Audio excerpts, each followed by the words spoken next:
Vandaag gaan we het tv-scherm schoonmaken. En alles wat ik daarvoor nodig heb, dat is een theezakje.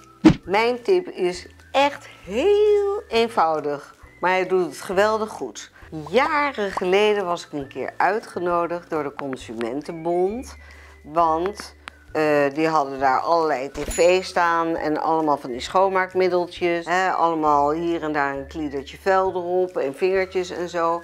En waar kwam ik mee aan? Met een theezakje. En als u voor mij kokend water heeft, dan zet ik even een beetje thee, want ik heb zin in een kopje thee. Wat over is, zoals hier in de pot, dat laat ik even afkoelen. En daar ga ik het tv-scherm mee schoonmaken. Ze keken me aan.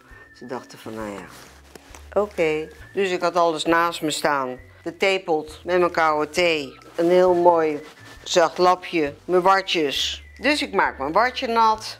En loop naar het scherm. Ook een scherm, tv-scherm, heeft bijna net als ieder materiaal een vleug. Dus dat je met de richting mee kan werken. Want niemand wil tegen zijn haar ingestreken worden. Dus nou, ik begin dus met mijn watje. En ga ik zo, hups, hups, van boven naar beneden over dat hele scherm. Nou, daar kwam toch een vel vanaf. Maar ja, dan ben ik er nog niet, hè.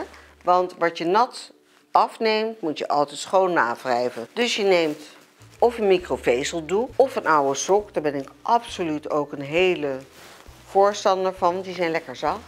En dan kan je zo eerst, hups, de hoeken schoonmaken.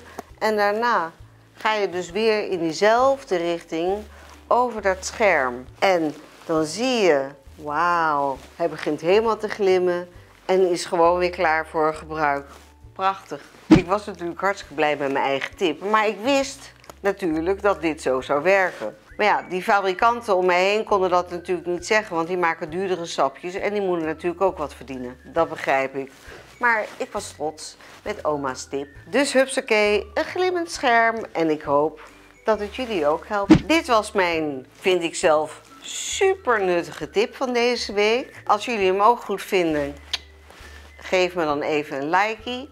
En als je zelf goede tips hebt, zet die dan hieronder. En jullie kunnen me allemaal zien en volgen op Spotify, Instagram, TikTok, Facebook. Nou, dat is het wel. Dag!